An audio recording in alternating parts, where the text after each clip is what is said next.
Halo guys, Assalamualaikum warahmatullahi wabarakatuh. Kembali lagi bersama saya.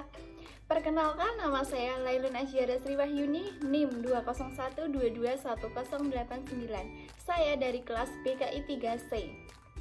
Di sini saya akan menyampaikan sedikit materi tentang mata kuliah BK Inklusi yang diampu oleh Bapak Alvin. Tugas ini saya buat untuk memenuhi tugas ujian akhir semester. Yang pertama adalah sedikit materi tentang pengaruh desain universal pada kemandirian difabel. Yang pertama, apakah teman-teman sering mendengar apakah itu desain universal? Ya, akan kita bahas. Desain universal. Menurut saya, desain universal adalah suatu rancangan yang diterapkan pada sebuah tempat yang bisa digunakan oleh semua orang, baik orang yang berkebutuhan khusus atau difabel maupun orang yang normal, yang akan memberikan manfaat kemudahan pada setiap aktivitas. Pada pembelajaran ini, kita dapat mengetahui bagaimana fungsi desain universal. Desain universal ini sangat membantu dalam kemandirian difabel di setiap aktivitas kesehariannya maupun di setiap apa yang dilakukannya. Salah satu yang akan kita bahas adalah penerapan desain universal pada Masjid Sunan Kalijaga dan Masjid UGM. Menurut hasil observasi yang telah dilakukan, kedua masjid ini sudah menerapkan desain universal pada setiap bangunannya. Dengan adanya penerapan desain universal ini, masjid ini membuat kemudahan untuk para difabel dan membuat difabel lebih mandiri dalam mengakses sarana dan prasarana untuk beribadah. Kemandirian yang dimaksud adalah difabel menjadi tidak tergantung terhadap orang lain walaupun dirinya memiliki keterbatasan. Jadi difabel tidak akan beranggapan bahwa dirinya memiliki keterbatasan dan susah untuk melakukan sesuatu pada saat beribadah. Pengertian itu dihilangkan pada saat masjid itu sudah menerapkan desain universal pada sarana dan prasarananya. Untuk itu, jadi difabel akan merasa dia akan mampu untuk mengembangkan, dia akan mampu untuk mengakses ini itu pada saat beribadah. Jadi difabel tidak merasa tidak percaya diri, tidak merasa malu, tidak merasa seperti itu. Ya, untuk harapan saya sendiri, semoga kedepannya desain universal ini bisa diterapkan di semua tempat ibadah agar para difabel tidak merasa bahwa dengan memiliki keterbatasan merupakan hambatan untuk beribadah maupun untuk melakukan aktivitas sehari-hari seperti itu. Jadi desain universal ini sangat membantu sekali dalam kemandirian difabel atau menumbuhkan rasa percaya diri, menumbuhkan rasa semangat untuk difabel.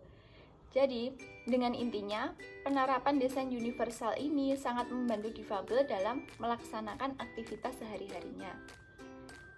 Cukup sekian untuk materi pada bab penerapan desain universal terhadap kemandirian difabel. Selanjutnya, next.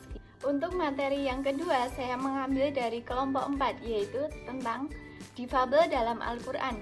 Apakah teman-teman sebelumnya sudah mengerti apa itu difabel dalam Al-Quran? Ya, difabel dalam Al-Quran. Dalam Al-Quran sudah menjelaskan apa saja yang dibutuhkan manusia pada saat di dunia maupun di akhirat. Maka dari itu, tak lain jika difabel juga telah difabel atau seseorang yang memiliki kebutuhan khusus juga telah dijelaskan di dalam Al-Quran. Mengapa demikian? Karena dalam Al-Quran menjelaskan semua manusia itu sama. Allah menciptakan semua manusia itu sama, tak ada pembedanya. Dan dalam Al-Quran juga menjelaskan bahwa difabel atau anak yang berkebutuhan khusus ini bukan disebabkan oleh sesuatu yang tentang kejahatan atau tentang dosa orang tua, bukan seperti itu. Namun difabel ini disebabkan oleh faktor genetik maupun faktor penyakit dan hukuman bagi pelaku jahat.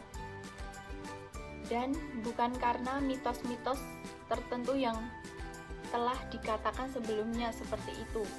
Dalam Al-Quran juga disebutkan bahwa ada hasanah. Hasanah sendiri merupakan kemampuan dan kesehatan, serta sayyi'ah sebagai kemalangan seperti kemandulan. Hal ini disebabkan oleh dosa-dosa. Dua hal tersebut tidak terkaitan dengan difabel. Dan banyak orang yang menganggap bahwa disabilitas disebabkan oleh hukuman. Menurut saya, hal ini bisa menjadi gambaran untuk kita ke depannya, bagaimana kita memperlakukan seseorang, bagaimana kita menjalani kehidupan di dunia, seperti itu ya teman-teman. Dan hal ini tidak benar adanya. Namun, anggapan itu juga memiliki manfaat bagi seorang disabilitas, karena seseorang yang biasanya itu dituduh, itu seperti itu karena mendapat hukuman seperti itu, ternyata memiliki manfaat tersendiri bagi kaum difabilitas, karena kaum difabilitas bisa orang disabilitas yang dipengaruhi atau diolok-olok seperti itu, nanti dia akan memiliki manfaat tersendiri bagi dirinya, seperti mengurangi dosa dan terhindar dari hukuman di akhirat, seperti itu.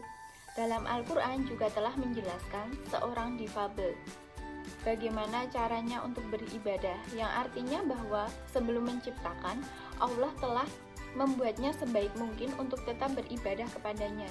Jadi Allah itu sebelum menciptakan kaum difabilitas, ternyata di dalam Al-Quran itu telah dijelaskan bagaimana cara beribadah orang yang memiliki kebutuhan khusus, seperti itu ya teman-teman.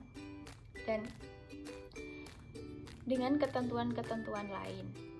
Pada materi ini dapat disimpulkan bahwa difabel atau seorang difabel telah diatur dalam Al-Quran melalui cara beribadahnya dan adab dalam kehidupan sehari-harinya atau dalam kegiatan menjalani kehidupan sehari-harinya.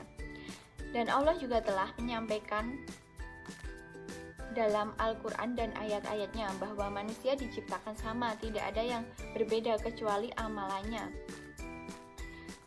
Al-Quran menjawab semua pertanyaan yang dialami semua umat di dunia ini, maupun masalah-masalah yang dihadapi oleh semua manusia. Jadi pada intinya, yang dimaksud dengan difabel dalam Al-Quran itu, Allah telah menyampaikan bagaimana kehidupan seorang yang memiliki keterbatasan, cara beribadahnya, adab-adab kesehariannya, seperti itu semua telah dijelaskan dalam Al-Quran. Jadi tidak ada suatu masalah yang tidak bisa dipecahkan, karena dalam Al-Quran sudah memuat jawaban-jawaban itu. Dan kaum difabilitas sendiri bukan merupakan manusia yang berbeda, karena di Allah menciptakan manusia itu sama. Yang menjadi pembeda antara manusia satu dengan manusia lainnya itu adalah amalannya, ibadahnya, seperti itu ya teman-teman. Jadi jangan menganggap bahwa orang yang memiliki kebutuhan khusus itu merupakan orang yang mendapatkan hukuman, memiliki dosa. Jangan beranggapan seperti itu, karena disabilitas sendiri merupakan suatu penyakit yang disebabkan oleh faktor-faktor lain. Ya, sekian materi dari kelompok 4 yang menurut saya sudah saya ringkas dan menjadi demikian yang saya sampaikan. Jika banyak kurangnya, mohon maaf yang sebesar-besarnya. Wabillahi taufik walhidayah, waridu walinayah. Wassalamualaikum warahmatullahi wabarakatuh. Terima kasih teman-teman.